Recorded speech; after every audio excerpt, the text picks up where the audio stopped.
ఈరోజు దేవుని మాట కొరింథీయులకు రాసిన మొదటి పత్రిక 3వ అధ్యాయము 9వ వచనం. మీరు దేవుని గృహమునై ఉన్నారు, మీరు దేవుని గృహమునై ఉన్నారు.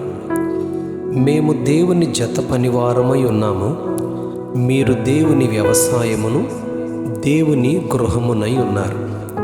అపోస్తలుడైన పౌలు కొరింథీయులకు ఈ పత్రికను ఎఫెసులో నుండి వ్రాస్తున్నట్లు మనం గమనిస్తాం. సంఘ ఆరంభ దినాల్లో ఉన్న కొన్ని సమస్యలకు బదులుగా, ముఖ్యంగా విభజనలు, అనైతికత, క్రైస్తవ విశ్వాసాల అపార్థములకు ఈ పత్రికను పౌలు రాస్తున్నట్లుగా మనం గమనిస్తాం. ఈ పత్రిక క్రీస్తు శకం 53-54 సంవత్సరాల్లో రాసినట్లుగా చరిత్ర చెబుతోంది. ఇది పౌలు 3వ మిషనరీ ప్రయాణ సమయంలో రాశారు. ఈ 3వ అధ్యాయంలో పౌలు కొరింథీలో ఉన్న వారితో మాట్లాడుతూ, మీరు శరీర సంబంధులుగా నడుచుకుంటూ మీలో వివాదములు, అసూయలు ఉన్నాయి.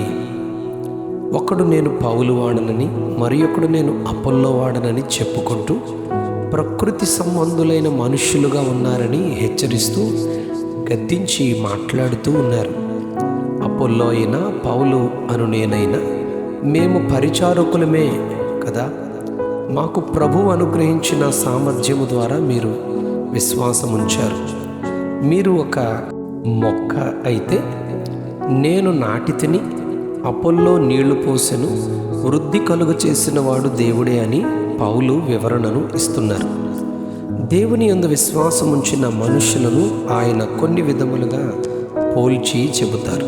అందులో మొదటిదిగా మీరు దేవుని వ్యవసాయము అని, అనగా దేవుని తోటలో ఎన్నో విధములైన మొక్కలు నాటిన, చక్కగా పర్యవేక్షించే, బాగోగులు చూసేది దేవుడే అయితే మేము ఆయన జత పనివారము అని పౌలు మాట్లాడతారు.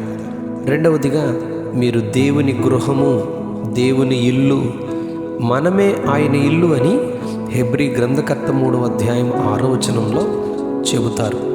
1 కొరింథీ 3:16లో మీరు దేవుని ఇల్లు, ఆయనకు ఆలయము, మీలో దేవుని ఆత్మ నివసించుచున్నారు. దేవుని ఆలయము పరిశుద్ధమైనదిగా ఉండాలి. దేవుని ఆలయాన్ని ఎవ్వరూ పాడు చేయకూడదు. అలా జరిగితే దేవుడు వారిని పాడు చేస్తారు, జాగ్రత్త అని పౌలు హెచ్చరిస్తారు. ఇల్లు కట్టాలంటే తప్పక పునాది ఎలా అవసరమో, నిర్మాణము తదుపరి ఎలా నిర్మించుకొనాలో, అలాగే ఆత్మీయ ఇల్లు అనబడిన మన హృదయంలో పునాది, అది కేవలం మన ప్రభు అయిన యేసుక్రీస్తే అని పౌలు ఈ పత్రిక, మొదటి పత్రిక కొరింథీ 3వ అధ్యాయం 11వ వచనంలో చెబుతారు.